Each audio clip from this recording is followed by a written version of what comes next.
दी poison tree मतलब जहर का पेड़। दोस्तों आज की इस कहानी में हम पॉइजन ट्री के बारे में बात करेंगे। दोस्तों पॉइजन ट्री क्या होता है, ये किस प्रकार से एक स्टूडेंट को सिखाता है और क्या सिखाता है, इसी के बारे में आज की इस कहानी में हम लोग पढ़ेंगे और समझेंगे।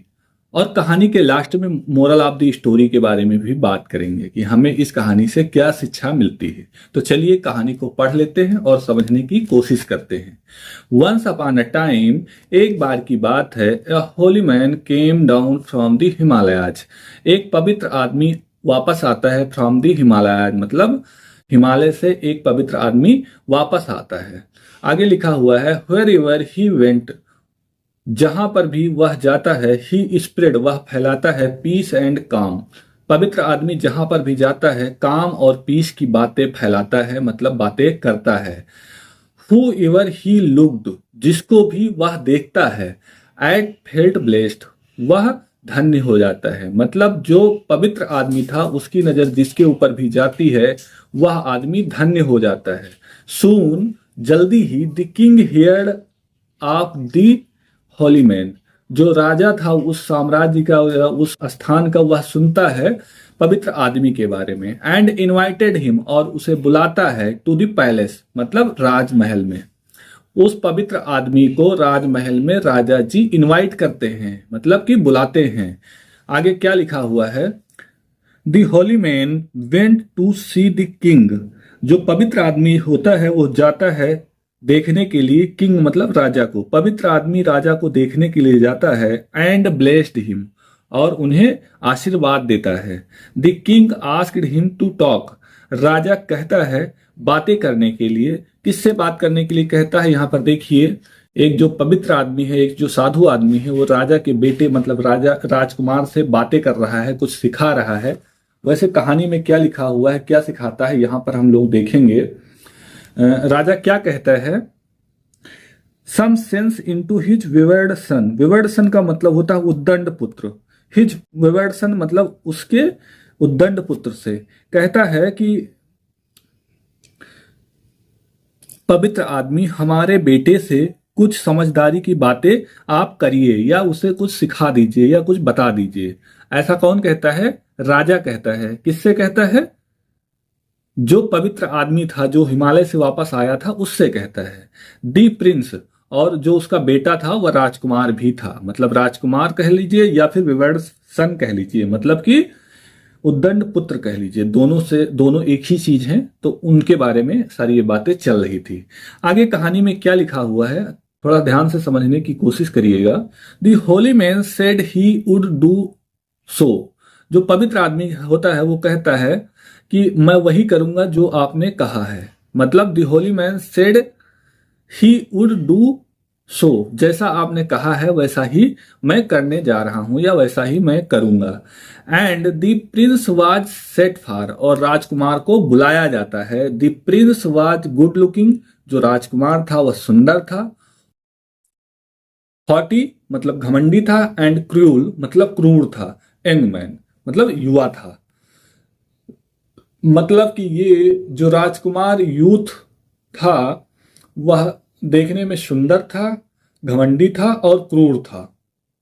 ठीक है, आगे के पैराग्राफ में ये बताया गया है, the holy man took his hand and lead him to the garden, जो पवित्र आदमी होता है वो राजकुमार का हाथ पकड़ लेता है। And lead him to the garden, और बगीचे की तरफ ले जाता है। He pointed out a young tree, एक युवा पेड़ की तरफ इशारा करता है। एंड पिक्ड अ लीफ, और एक पत्ती को तोड़ लेता है। जो युवा पेड़ था उसकी एक पत्ती को तोड़ लेता है और उस पेड़ की तरफ इशारा करता है, और कहता क्या है, च्यू दिस, इसे चबाओ। He said to the prince, उसने राजकुमार से कहा कि इस पत्ती को आप चबाओ। जब राजकुमार पत्ती चबाता है तो उसके बाद आगे कहानी में क्या होता है थोड़ा सा समझते हैं, कहानी इंटरेस्टिंग है। आगे लिखा हुआ है, the Prince chewed and स्पैट it out, मतलब राजकुमार जो होता है उसे चबाता है और उसे थूक देता है। स्पैट इट मतलब उसे थूक देता है, आउट मतलब बाहर। सो इसलिए he uprooted the tree and stamped on it, पेड़ को उखाड़ के फेंक देता है और उस पर एक मुहर लगा देता है, मतलब उसके बारे में घोषणा कर देता है, इट वॉज बिटर, यह कड़वा है, लाइक पॉइजन, जहर की तरह। मतलब कहने का यह है कि जो पेड़ है वो जहर की तरह से कड़वा है, इसकी एक मुहर लगा देता है पौधे पर और उसे उखाड़कर फेंक देता है। It has no right to exist, इसे सरवाइव करने का कोई अधिकार नहीं है, या फिर इस पेड़ को यहां रहने का कोई अधिकार नहीं है, ही सेड, ऐसा भी वह राजकुमार कहता है कि इस पेड़ को यहां पर रहने का कोई अधिकार नहीं है। आगे लास्ट पैराग्राफ बचा हुआ है इस कहानी का और कंक्लूजन इसी पैराग्राफ में आ जाएगा कि एक्चुअल में इस कहानी से हमें क्या शिक्षा मिलती है।